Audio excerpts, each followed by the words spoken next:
You may have just seen the video for the Solar Tantra 1 workshop explained, and now are curious actually what happens on the whole weekend, what happens in the second day.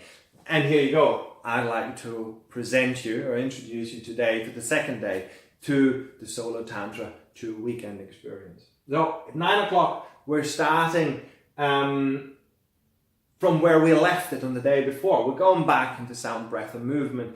We're going into embodiment. We're going into our body. We're going into feeling. And we're really continuing our journey, strengthen the foundation that we want to build on from today. Then we'll find ourselves back in a kind of opening circle. We'll go through a recap of what actually happened yesterday. What are the things, all the stages that we have worked with. I'll check in with everybody where they are, what worked for them, what didn't work for them, how they're feeling in particular, and what their expectations are or the anxieties are about today's stuff that we want to go through.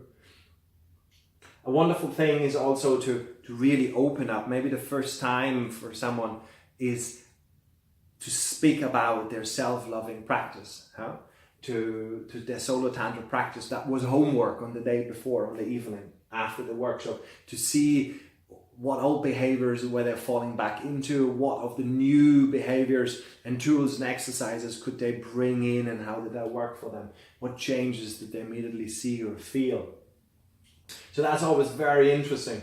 And we all learn so much by opening communication, and we'll learn from the others and they learn from us, and we all realize, my God, they all have the same issues than I have, so I'm actually not that broken or whatever. We all have similar issues and can work through them. From there, we want to work with sexual energy today.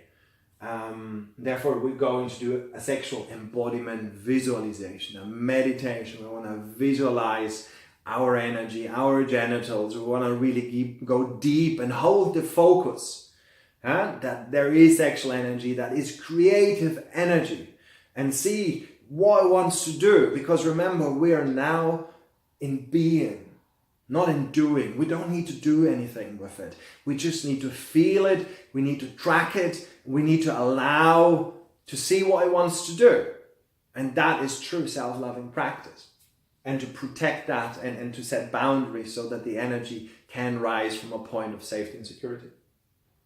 Great. We have this visualization. From there, as we're nicely in visualizations practice, we're in the mode, we're in the mind, we're going a little bit there, we're feeling our body, we go into fantasies and desires.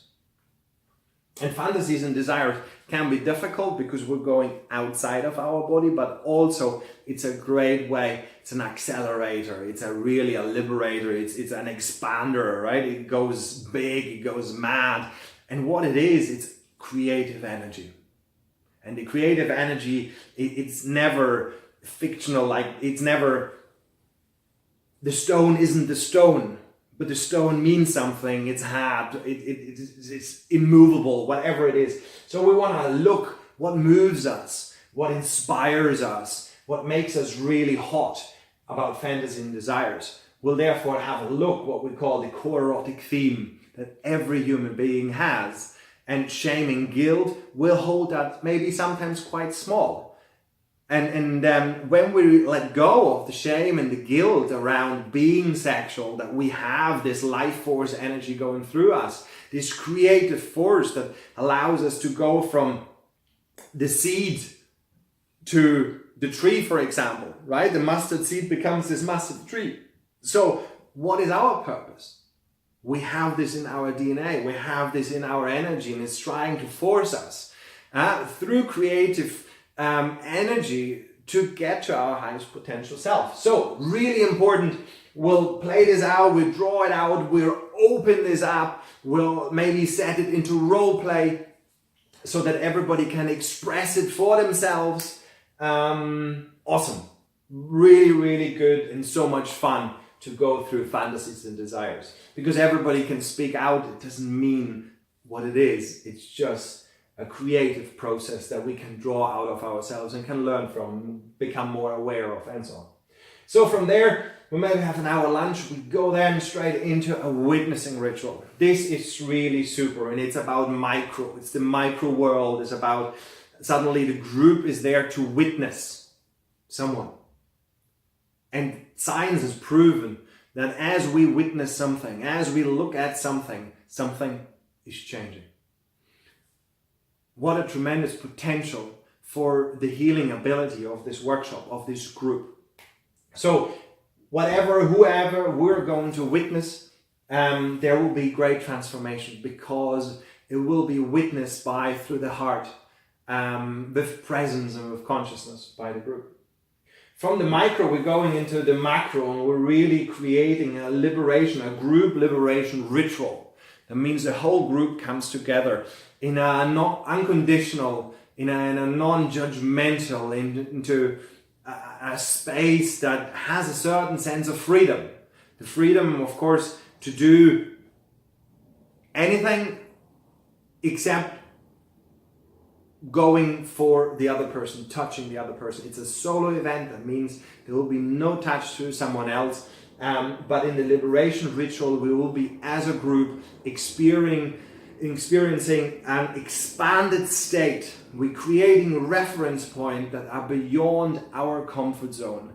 And the mind expanded can never forget and always longs to go back to these new greater reference points. And this is really the path that I want to open you up, to send you home in an expanded state with new reference points that lie beyond your comfort zone, so that you can stretch and you can outgrow your own comfort and really go back into the growth scenario. Remember, sexual energy is creative energy. It brings the creativity, the solutions, the inspirations for you to move on, to evolve, to become all that you can be. This is really important. When you're then really expanded and juiced up and ready, what we have, we'll go into the checkout. We'll check in with you again to see where you are, how you're feeling right now, what has changed, how expanded, and what does that feel like in your body? How can we ground that again so we can set you off back out into that illusional reality, and you can continue your journey towards your fullest potential self. So we'll have a closing circle, and we'll have certainly time for some feedback. And then that will have been a quite transformational and for many life-changing weekend. And from there, whatever you want to do with it, you have your sexual energy. You have that as your creative force to drive you forward.